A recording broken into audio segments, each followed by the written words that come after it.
Hi everybody, I'm Matt Walsh. You may remember me from such films as Pim Up Donut Girl, and I was a teenage pinball designer. And this is my friend Rick Hogan, my partner in crime on this project that we've entitled Robotron 2013. We've just finished it. What we're going to show you is tell you about how we actually started with master carpenter, who makes things of far more dignity than pinball cabinets, and my desire to have a new Robotron cabinet, and what we ended up with. Just before I start, I want to say thanks to Jim and Sarah Riddle in Turlock for selling us your old dilapidated Robotron, which became this one. GameStencils.com, we use you for our stencils. Arcade Shop, thank you for the bezel, which was very fine.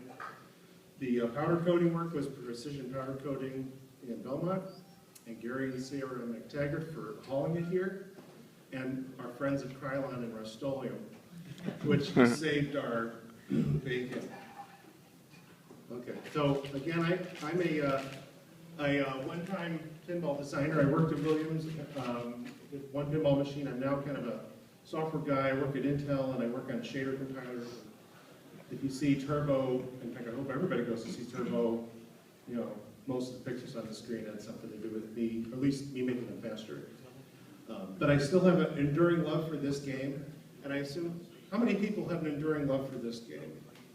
Okay, thank you. The rest of you holding out. And then Rick, you want to give us your? Well, I've just been a cabinet maker all my life, and Matt came to me with this request to make a new Robotron cabinet, and I thought it'd be a real interesting thing to do, and I didn't know what I was in for, but it was a lot of fun. Indeed. Okay, we'll show you the fun. So, you know, somehow none of you called Craigslist ahead of me, because I know there's this kind of rat race to see who gets these games first. By luck, I just pinged Craigslist, had a whim, wanted a Robotron, and there was one in Turlock that basically worked. And I even got the owners to haul it to my car for me. I don't know what was going on. And the wife helped too, and she actually was better at Robotron than any one of us that I've ever met. So now I have this kind of beat up, but decently held together Robotron, and I've wanted a new cabinet. I've tried to get a hold of DP Twiz, and I'm not really sure whether he was making it or not. And Rick happens to come over, and he's looking at it. And what were you saying, Rick, when you looked at this thing? Well, I didn't quite understand the reason for the cabinet being at the different angles that it was, and why the screen was at a certain angle, and I didn't quite understand the design, but I thought, you know, what the heck, we'll try it. Yeah, I think your time estimate was about 10 days, Yeah. or something like that. So I can tell Rick is an engineer at heart because he was strongly underestimating, but we've gotten very good at it. Yeah. Well, I just wanted to say, the first time you build anything, it's always the slowest thing that will ever happen, you know, and that's what happened on this cabinet. We started and we ran into little challenges with every step, basically. So it was quite a project. Yeah, incredible work to get the first one as good as it is. So we started with the control panel, and this is where I want Rick to talk about the joinery in it, because when I looked at this, I thought, how would you ever get these compound angles? How would you get this kind of joinery? Well, it looks difficult, but it's really not. It's something that most cabinet makers would know how to do, and I'm sure the Williams company made a million of these things, but because there's so much pressure put on the control panel when you're manipulating the joysticks, I just put some glue blocks, extra glue blocks in there, and we put a tongue and groove where the horizontals meet the verticals. So it's built really well. It's sort of bulletproof. It's not going anywhere. So. And you know, like in the real cabinet, it has that reinforcing bar kind of halfway down. And I was thinking, well, how do we source that little metal bar if we wanted to make more of these? And this thing is so strong, I think you could stand on one end and it ain't gonna break. I was amazed by that. And we've sold one of these on eBay already, so as an advertisement event, we can make these individually. You've got the tooling and crankers. Just as a side note, I'm interested if anybody has the authoritative word on Robotron control panel overlays, because, well, okay, show of hands, who thinks the one at the top is the authentic one? Okay. And who thinks the one in the bottom? Okay. I don't actually know the answer. I know the repro I got is the bottom one. And the top one either was replaced off the original or came factory. Even more strange is they have distinct part numbers on it, on the silk screen. If you look on the top of the panel, that one's 1046 on the bottom and 1043 is the top. I've not seen any repros of the upper left, so I don't really know what to say. But the only one I can find is the bottom right one. I just thought I'd throw that in there as a tidbit. But I guess exact recreation of the original is somewhat of a subtle art to actually know what the original was. Okay. And here's what it looked like when we took Rick's work, stripped the old one off, put the new panel on. We were able to resurrect the joysticks. We got new buttons, as you can see there. Funny thing about those repro buttons is when you light them up, they don't light up the same color as the originals. But if we put the LED lights underneath it, and we played around with the colors, and we got an effect we like. And it kind of stand out. The LED guys here have those nice flex lights that work great. So here's the cabinet work. Maybe Rick, you could talk about how you measured it and. Well, basically, what I did was just take a template of the side of the cabinet and then very carefully measuring the angles and measuring the points where all of the other parts attach. We just put it together.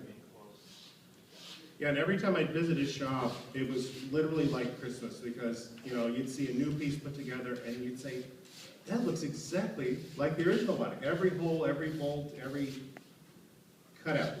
Go ahead. Well, it's the angle of the screen has to fit a black plastic bezel on the front. So the angle of the screen where it meets the cabinet and where the bezel attaches is a real specific measurement, and it has to be pretty precise or you're not going to get the thing to appear right when you're trying to play it. So it was, we just actually had to match the original one precisely, and when we did that, everything worked. Yeah, and I was amazed that, I mean, all the details, Rick was able to do the monitor baseboard. Even if you look inside there, we bothered to make the coin box. We used PVC tubes to join in that. We got all the details and nothing's missing from it. So it's the thing that we probably have the most to talk about is paint. And I don't know if anybody has ever tried using latex to paint a video game cabinet, or to paint anything really, but latex is not a good material, okay, for painting. And the problem is that latex is designed to stick to itself really well, but it doesn't like to stick to other things. And it also sticks to itself too well, where when you want to make fine detailed lines, like anything in the stencil, it doesn't want to tear along those lines nicely. It's going to want to stick as like a latex glove. You're wanting to say something. Well, from now on, when we paint this, we're going to use conversion varnish because it's like a finish. It's like a varnish finish that they add paint to, and it's a catalyzed two-part paint when it's mixed, and when it sprays, it goes on. It's super hard. It's as durable as latex, and it'll do a much better job. So that was another thing we had to work through. We were worried that the entire side of the cabinet, the paint was going to lift because we had some stencils, some taped stencils to put the details on the side of the cabinet. And when we pulled these taped stencils off, the paint started to lift away from the cabinet. So we didn't know if we were going to make the show or not when that happened, but we did. Yes. I think I got a stencil picture going out. But I'll just say before we go to that, as a Matching the color is kind of an interesting thing, because not all Robotrons have the same exact paint. I'm sure in the factory, they didn't have a QA guy, with a colorimeter, making sure that every single batch of red and blue was the same. I have found there's a lot of variance in it. We tried at first to match the control panel red and blue in the marquee. Those colors are reasonably similar. And we had really good matches. You can see this red and blue strips out of latex, but that's before we dubbed it Hatex, because we knew we would never finish in time. In fact, what we did was we painted the gray, and we realized we had to let that cure for how many weeks? 3 weeks? 10 days. 10 days, well, okay, 10 days. almost 2 weeks. Yeah. We figured by then it'd be bone dry, right? It would be as stable as it's going to be. But as Rick said, when you apply the stencils, let me back up a step. Who's put on stencils before or wants to know how they go on? Okay. So what you do is you get this sheet from GameStencils.com, and it's really 3 pieces of paper glued together. One side protects the adhesive layer, which you're going to stick on the cabinet. The middle is the part you're going to spray over, and then the outer is the piece you peel off when you're ready to spray. So really what you do is you align it properly on the cabinet. When you're ready, and it's best to fold it in the center. So you don't want to start at the top. Attach it to the center with some masking tape. Peel off the backing, stick gingerly to avoid bubbles, then the lower half. Then, as you're seeing in this picture, now you have this piece is now adhered, the white piece is adhered to the cabinet, and now you just peel off this wax papery material here, exposing the area where you paint, right? That all felt very good, although we could tell the latex was not reacting well even at this point. So then you spray, and this is where I'll say, spray just as much as you need to spray. You'll actually notice our red has a little bit of an edge to it. If you put too many coats, you can feel that bump on it, which you can't see. But you'll see our blue is aligned a little better. Then the fun part comes. Then now you're peeling off the white to get the result on the right. That's where we got The pressure sensitive adhesive that was on the back of the stencil that literally stuck to the gray paint was probably too strong. It held to the cabinet too tightly, so we couldn't just pull it off. We had to pull it parallel to the face of the cabinet in order to not stretch it too much. And even then, and going very slowly, it pulled some of the latex off, but we rubbed it down, and when it dried out, it stretched back and stuck to the cabinet. So it was. Yes. Question. Did you by chance try heating it up with a hairdryer or anything? Okay. I thought of it. So what happened was, like as Rick said, when you pull it off, you get the bubbles. Now, I'm coming to your question. Thank goodness the bubbles, given time and a little bit of love and tender care, they do sort of just make their way back, and you can't see them now. Now, I thought about using the hairdryer to coax them, but then I thought, we're having success just letting it do its thing, and I thought if I heat it, maybe it's going to uncure and then needed to cure longer. So that's a good experiment to try. Well, the experiment, I will never use latex on a cabinet side again unless it's got side iron underneath it. That's just, it's insane to try that again. Good thinking. Okay, so now we have the blue on. The blue actually, we got through the blue pretty quick. When we were worried about when we put the red on, would we peel more? Would we just peel too? And the other thing we noticed is the blue covered the gray like that in one coat, but we should have thought ahead, and you want to do a primer when you're priming red over blue, because we could tell that red was not going to cover. Also, we noticed that the Rust-Oleum paint covered way better than the Krylon. And the last thing I'll say is okay, you remember I said that we realized latex was not going to work for the stencil work.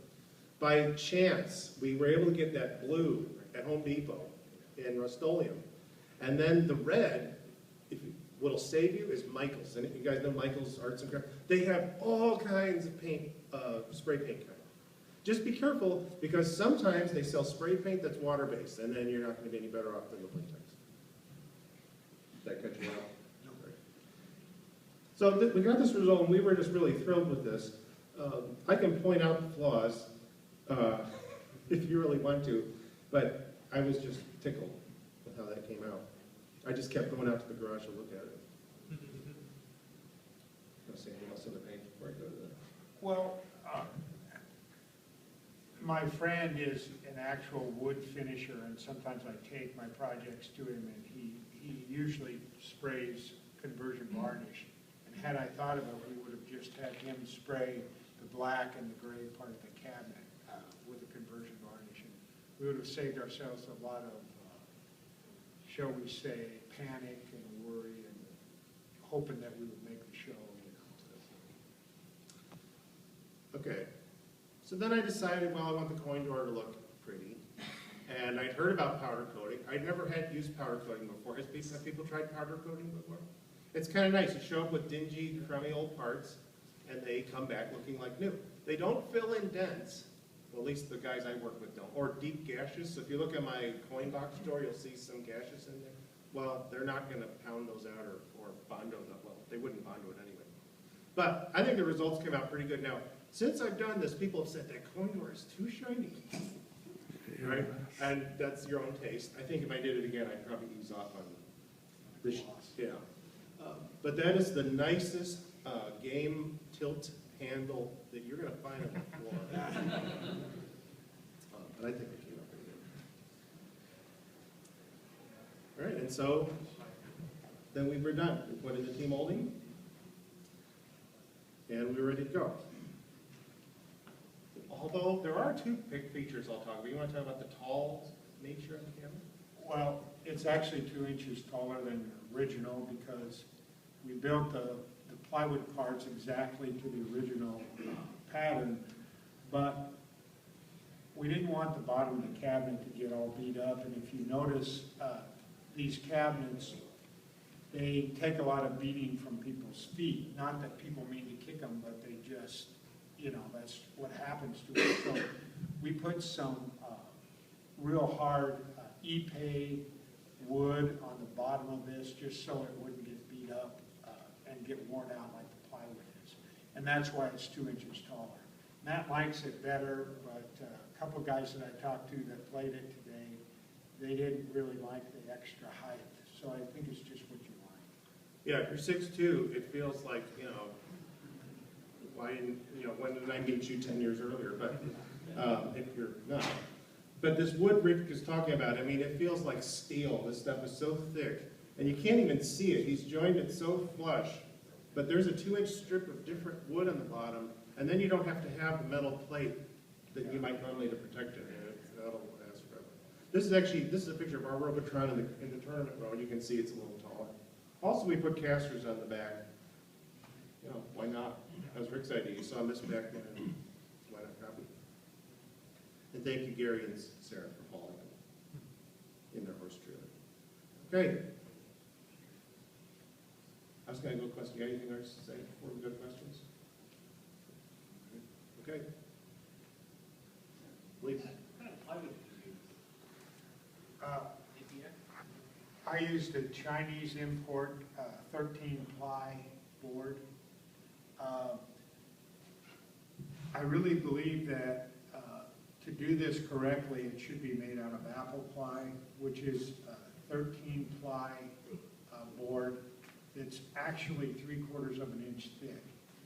And if you don't have a 3/4 inch thick board, you cause yourself a lot of extra work because everything on the old cabinet is based on a 3/4 inch board. So it just makes sense to do it. The apple ply is a little more expensive, but in terms of the cost of the cabinet, the materials are not that much. And you might as well go with the best board you can because you're going to put the same amount of labor into it. So you have a better, longer lasting board with the apple ply. Yeah. What did you use for trimming the off the original? Did you use a saw or did you use a router? How did you trim it to match? Well, you know, a router with a bearing, it's called a pattern bit, and we just trimmed it right off the original cabinet. You just Yeah. don't let me anywhere near anything that Well, cuts. kind of a we project, so that's what I said. Do you have to replace any of the other parts on it, especially like the traffic components, or you're doing it? So as you can tell, my monitor needs a little help still. It's not a perfect monitor, but I just took it in as is. The joysticks I buffed down, and if you look really close, you'll see one has kind of some flat spots in it before I learned how to polish a joystick. But basically all the other parts I was able to save. The plastic trim between the control panel and glass I got from Arcade Shop. But the rest I could just clean up and reuse. We got a new glass. Oh, yes, right. The glass is right. And you want to double check that it's the right width. You said you got a new panel, like overlay? The glass bezel, it's not an overlay though, it's a screen. No, I meant the panel. Yes, yes, oh, yeah, yeah.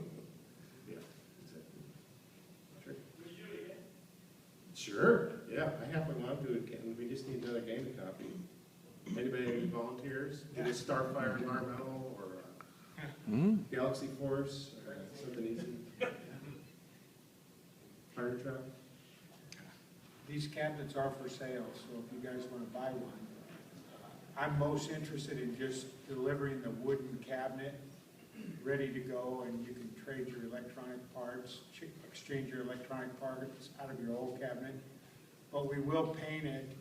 I've got a professional guy who will paint it, or will paint it also, depending on how much money you want to spend. Yeah. Do all other Williams games have the solid wood control panel? Well, the three pieces are actually plywood. Yeah. The solid wood is, plywood. yeah. John, Yes. you want to answer that one? Yes, is the answer. They You can did. joust too? Yes. Yeah. Well, okay. It does give it a whole other feel, and it is an idiosyncrasy of Williams. I mean, Atari's already using metal on missile control, right? So, but it is kind of nice. People still repro metal ones, but we did not want to do that. Yes, sir.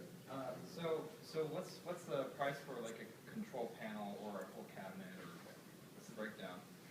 Well, it depends on if we use the apple plywood, the control panel's $100 and the cabinet itself is $1,000. If you want to go to, Which includes the control panel. which includes the control panel. It doesn't include the, what is that? It's like a coin door, that lower. Oh, yeah, a little extra if you want that coin box. I don't know how many collectors want that. If you look on the bottom, there's a big square box where the money goes into. There's a bit extra for that. Yeah. So, and then the paint job, you know, we can get it done in automotive paint, but it's $1,500 for the paint job. And I think we could paint it for ourselves for, you know, somewhere between $800 to $1,000. If you want it perfect. This, if you want to paint that way, we can show you with, you know, GameStencils.com. You know, they're what, $60 for the stencils and some, you get the right color match Krylon, you can do it. But you want the pro automotive thing, like it looks like a car, you know, Yeah. finish forever, that's not cheap. The primer on this grade. Pardon me? Primer. Yeah, yeah, Yeah, even with the primer. yeah. Latex is really tough. I mean, I'll give it a lot of credit. It's you can stretch it, it pops back. It's a very tough finish. I think it would wear well, but it just doesn't work in like a finish for a cabinet very well. It's more for an exterior, I think. Yeah. Sorry, Great, yes. a bit of a new question, but so what kind of paint was used on the original when they manufactured it? Was it a latex paint or was it something other? Well, back then, you know, the VOCs weren't a big deal. So paint has volatile organic compounds that it fumes off after you spray it. So originally, they used real hot lacquer paint, which probably dried in about 30 minutes or less. And so they just used wooden stencils probably to put the details on. And, you know, they can just Slap it on? spray it, pull the stencil right off. You know, so. Although if I can just slightly correct, I think they used a screen, because there's no way you can get that circle with. Use brass. Yeah.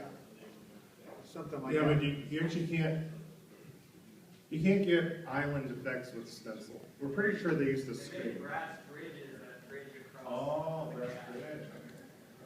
I opened up a whole kettle of fish, sorry. No, we were wondering too.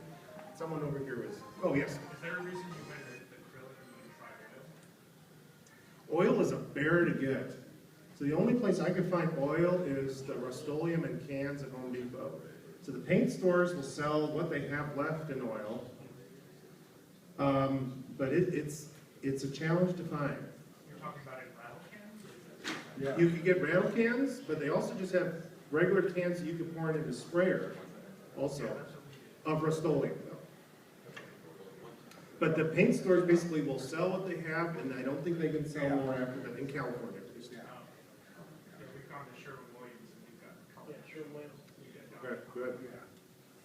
But, I mean, they can't manufacture anymore for this state, is my understanding. I saw another hand. I don't want to cut into the next guys. Any maybe last one? So that's the only cabinet you're doing right now? I mean, you plan on doing other cabinets or no? Well, we just need a pattern. We just need an old cabinet. If you've got one you want to reproduce, we can do it. Yeah, he picked that one because that's what I wanted. So you have one you want, give it to him, he take it a shot, he'll clone it. Oh, okay, then maybe one more, I don't want to cut it. If we give you a new cabin pattern, will you make us a sample for free? Yeah. What was that? I didn't quite get that last word. If they loan you the cabinet copy, we make it free. Yeah, here. Oh, I see.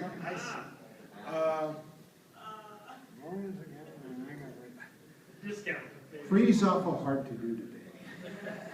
Well, you know, if enough of you got together and said, I want 15 Miss Pac-Mans, and someone who donates one, well then yeah, but we wouldn't do just one. Yeah.